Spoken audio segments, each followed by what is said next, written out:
Welcome to Lalitha Lucky's channel. ఈరోజు మనం పానీపూరి రెసిపీని అయితే చూసేద్దాం.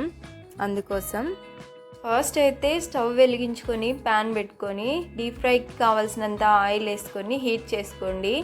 ఆయిల్ అయితే మీడియం ఫ్లేమ్లోనే పెట్టుకోవాలి, ఫుల్ మంట మీద అస్సలు ఇవి వేగను కూడా వేగవన్నమాట.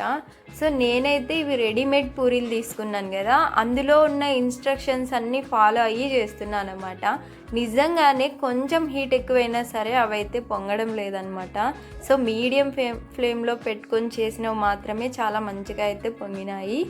సో జాగ్రత్తగా చూసైతే చేసుకోండి. ఇలా కొంచెం కొంచెం ఆయిల్ చల్లుకుంటూ, కానీ ఫస్ట్ అయితే చాలా భయపడ్డాను ఫ్రెండ్స్, అసలు పొంగుతాయా లేవా అని చెప్పేసి. సో ఈ రెసిపీ స్టార్ట్ చేయడమే ఫస్ట్ అయితే పూరీలు అవుతాయా లేదా అని చెప్పి చూసుకొని ఇవి అయిన తర్వాతనే నెక్స్ట్ ప్రాసెస్ కూడా నేను చేసిన అనమాట. సో పర్లేదు, రెడీమేడ్వి అయినా పర్లేదు, బాగానే పొంగినాయి అనమాట. సో మొత్తం పూరీలన్నింటినీ ఇలా కొన్ని కొన్ని వేసుకొని మొత్తం చేసి పక్కన పెట్టేసుకున్నాను అనమాట. నెక్స్ట్ అయితే మనకి ఆలూ మసాలా కావాలి కదా, అందుకోసం ఫస్ట్ కొన్ని బంగాళదుంపలను అయితే తీసుకోండి. లావుగా ఉంటే మాత్రం ఇలా ముక్కలు చేసి వేసేసుకోండి. తర్వాత ఎల్లో కలర్ బఠానీలు ఉంటాయి కదా, ఆ బఠానీలను అయితే ఫస్ట్ మీరు చేయాల్సిన పని ఏంటంటే ముందే నానబెట్టడం అయితే చేయండి. నేనైతే మర్చిపోయాను అనమాట, తీసుకున్నాను కానీ మర్చిపోయాను నానబెట్టడము.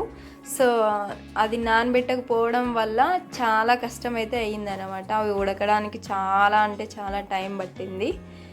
సో బాయిల్ చేసుకున్న పొటాటోస్ని అయితే తీసేసుకుందాం. ఇంకా వాటిని స్మాష్ చేసుకుందాం మసాలా కోసం. అంతకన్నా ముందు అందులోకి కొన్ని ఇంగ్రీడియంట్స్ అయితే యాడ్ చేసుకుందాం. టమోటో, ఆనియన్, కొంచెం కొత్తిమీర చిన్నగా కట్ చేసి వేసుకోండి. ఇది వచ్చేసి ధనియాల పొడి, ఇది గరం మసాలా. అన్నీ కూడా కొంచెం కొంచెం అంటే మనం తీసుకున్న క్వాంటిటీకి తగ్గట్టు వేసుకోవాలన్నమాట. తర్వాత కొంచెం జీరా పౌడర్, కొంచెం కారం పొడి, కొంచెం సాల్ట్ అనమాట. ఒక హాఫ్ స్పూన్ వేసుకోవాలి. 2 కారం, ఉప్పు మనకు టేస్ట్కి తగ్గట్టుగా మనం యాడ్ చేసేసుకొని, ముందుగా ఉడికించి పెట్టుకున్నాం కదా బఠానీలు, అవి కూడా మొత్తం యాడ్ చేసేసుకొని ఇంకా మొత్తం మిక్స్ చేసేసుకోవడమే. ఇంకా మన పానీపూరి కోసం ఆలూ మసాలా అయితే రెడీ అయిపోతుంది. నెక్స్ట్ మనం పానీ అయితే కావాలి కదా, అందులోకి నేనైతే కొంచెం చింతపండుని తీసుకొని పక్కన అయితే ఫస్ట్ నానబెట్టేసినాను అనమాట. తర్వాత ఒక మిక్సర్ జార్ తీసుకొని అందులోకి పుదీనా, కొత్తిమీర, కొన్ని పచ్చిమిర్చి, అంటే మన కారానికి తగ్గట్టుగా పచ్చిమిర్చిని అయితే యాడ్ చేసుకోవాలి. తర్వాత సాల్ట్, ఒక అల్లం ముక్క కూడా వేసుకోండి ఫ్రెండ్స్. నేనైతే స్కిప్ చేసిన అనమాట, అంటే మర్చిపోవడం వల్ల దాన్ని మళ్ళీ కొంచెం దంచి వేసిన అనమాట అందులోకి. తర్వాత మసాలా వచ్చేసి కొంచెం ధనియాల పొడి, కొంచెం గరం మసాలా, కొంచెం జీరా అండ్ చాట్ మసాలా కొంచెం, అన్నీ కొంచెం కొంచెంగా తీసుకొని ఇందులో అయితే యాడ్ చేసేసుకోవాలి. యాడ్ చేసుకొని మంచిగా పేస్ట్ చేసేసుకోండి. సో నేను అల్లం మిస్ చేశాను కదా, అందుకే అలా దంచి దాంట్లోకి అయితే యాడ్ చేసేసిన.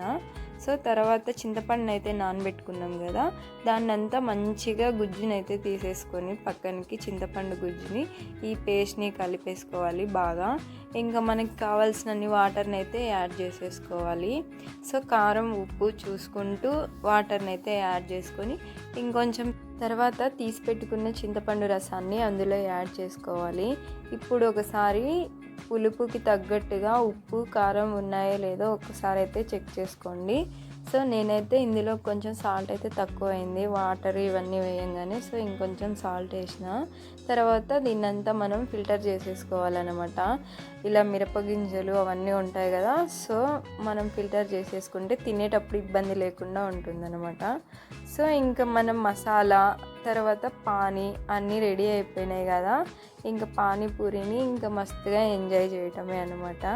సో నాకు తెలిసిన వేలో నేను చేసినాను ఫ్రెండ్స్. ఎలా ఉందో ఒక చిన్న కామెంట్ అయితే చేసేయండి. Thanks for watching friends. Please do subscribe my channel friends, and please support me, gives your great support please.